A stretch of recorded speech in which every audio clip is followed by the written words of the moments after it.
La embajadora de Estados Unidos ante Naciones Unidas, Nikki Haley, inició su campaña para la nominación presidencial republicana de 2024, con lo que se convierte en la primera contendora oficial de Donald Trump en el camino de los republicanos a la Casa Blanca. Haley, de 51 años, boicoteó la imagen del magnate durante su primer meeting, que fue ayer en Charleston, Carolina del Sur. Allí invitó a los seguidores a dejar atrás lo que llamó las ideas obsoletas y además lanzó una polémica propuesta. Escuchemos. Tendremos límites de mandato para el Congreso y una prueba de competencia mental obligatoria para los políticos mayores de 75 años. Esto una clara alusión tanto al expresidente Donald Trump como al actual mandatario Joe Biden. Y en contraposición, ella dice pertenecer a una nueva generación de liderazgo. Pero a 20 meses de los comicios, otras caras podrían unirse a la pelea por la candidatura. Vamos al análisis con Heidi Jane Smith, profesora e investigadora del Departamento de Economía de la Universidad Iberoamericana, quien nos acompaña desde Ciudad de México. Heidi, gracias por estar con nosotros. Comenzamos hablando de que una encuesta de Reuters Ipsos, publicada el 14 de febrero, encontró que tan solo el 4% de los republicanos registrados apoyan a Haley, un porcentaje mínimo en comparación al 43% que respalda a Trump y al 31% que respaldaría al gobernador de Florida y posible precandidato Ron DeSantis. ¿Cuál cree usted que es el potencial con el que Haley puede conquistar a sus colegas de partido? Muy buena pregunta y muchas gracias, María Clara. Mira, yo creo que el liderazgo de Haley fue muy importante en Carolina del Sur en su momento, pero cuando fue embajador, ya es ex embajadora. La embajadora ahora es Linda Thomas Green.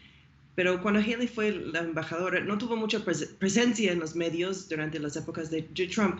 Lo único que pasó era un pleito con Trump o no, pero realmente los movimientos en términos de política dentro del mundo y no había un movimiento muy fuerte. Su candidatura se presenta como una persona de la India, del continente de la India, y ella se presenta su candidatura como una persona que no es ni negro ni blanco y tiene una ventaja en términos del sistema de racismo de Estados Unidos. Pero en realidad el Partido Republicano lo que ha hecho es levantar el racismo a través de la forma que es la política de Trump. Y Trump es el candidato por lo cual existe el Partido Republicano, por lo cual no hay una distinción entre su candidatura, porque no tiene relevancia, justamente los números se indican, pero tiene una ventaja que es que sea su identidad, y la identidad es lo que está tratando de lanzar adentro de sus campañas. Bueno, la identidad entonces como una de las fortalezas que podría promover Haley en su candidatura. Sin embargo, aunque es la segunda precandidata oficial de los republicanos, hay otros nombres en mente, como el del ex vicepresidente Mike Pence, quien trabajó codo a codo con Trump. Sin embargo, desde la toma del Capitolio, Pence se ha distanciado de Trump y ahora hace parte, por decirlo así, del ala más moderada de los republicanos. ¿Qué tantas opciones tendría Pence teniendo en cuenta estas divisiones dentro del partido? Pues no hay otro candidato más que Trump en el momento, y el partido no tiene forma ni plan político para gestionar unas nuevas políticas públicas. Eso lo hemos visto en las primeras 2 semanas de enero, con la falta de conciliación por parte de la Cámara de Representantes, donde Kevin McCarthy estaba buscando seguimiento para su candidatura. No hay coordinación, no tienen voto popular, no hay una como red, hilo para que gestione una política pública distinta.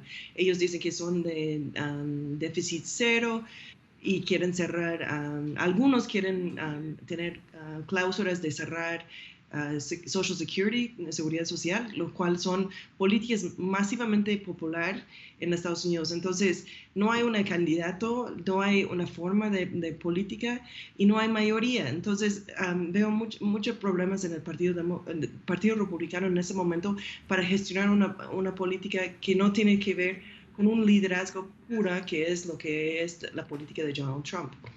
Y quizás quien podría llegar a cambiar esto es el gobernador de Florida, Ron DeSantis, quien se plantea como un posible líder dentro del partido en medio de estas divisiones de las que usted nos habla. Y es que siendo gobernador de este estado ya ha impulsado políticas bastante republicanas en contra, por ejemplo, del aborto o en contra de la diversidad, incluso de la niñez, con la llamada iniciativa No Digas Gay. ¿Usted cree que la figura de Ron DeSantis sí podría unificar a los republicanos de cara a las presidenciales o no es suficiente?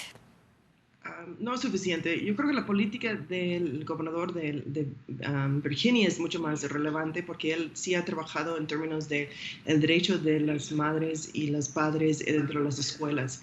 Esta descentralización de las escuelas es muy importante para los partidos republicanos y decisiones para tomar acciones en las escuelas locales es más importante que sí o no decir gay o la cuestión de aborto. Esos no son suficientemente relevantes y no tienen suficiente popularidad. Por parte de la presidencia que nombró la Corte Suprema, que ya la toma de decisión por cambiar la política de aborto fue por la mayoría en la Corte Suprema, por lo cual es un tiriteo hacia una política extremista que el voto popular no trae. Entonces, veo muy lejos una política de DeSantis o una política de Abbott en Texas más masiva. Son demasiado polémicos y no tienen suficiente gestión atrás para gestionar una política pública. Pero ahí están buscando candidaturas y posible política que la lanza. Entonces, Nikki Haley es una de las por lo cual, por equivocación, también dijo en su video de lanzamiento que no quería que los socialistas, en Estados Unidos no tenemos socialistas, es un país demócrata liberal. Entonces, cada vez que escuchas que un político habla de socialismo, no existe en Estados Unidos. Entonces, es también un tiriteo hacia una política distinta, pero lo cual no existe. Entonces, hay extremismo y racismo y aún está en Estados Unidos. Entonces, vamos a ver cómo resuelta en 2024, pero sí, veo muy lejos una independencia por una candidatura, por ejemplo, de Nikki Haley o un Ron DeSantis o una política de Abbott. Sí, y con esta entonces panorama que usted nos da de las divisiones, ¿esto haría que Donald Trump todavía siga siendo el precandidato más fuerte de los republicanos? Totalmente, no hay otro candidato que realmente tiene suficiente nivel de organizar, de jalar los votos de los individuos que tienen Trump. Y Trump fue una aberration, o sea, fue una cuestión que nadie se esperaba y aún siguen los paisanos en su favor. Entonces, es muy difícil que una persona que era pro-Trump que de repente se va por otro candidato en el Partido Republicano. Sí. Porque o sea, es una figura con demasiado poder individual para que gestione una división. Entonces, literalmente esas noticias no son noticias porque ya los analistas ya tenían la lista de potenciales candidaturas, pero realmente aquí no hay novedad.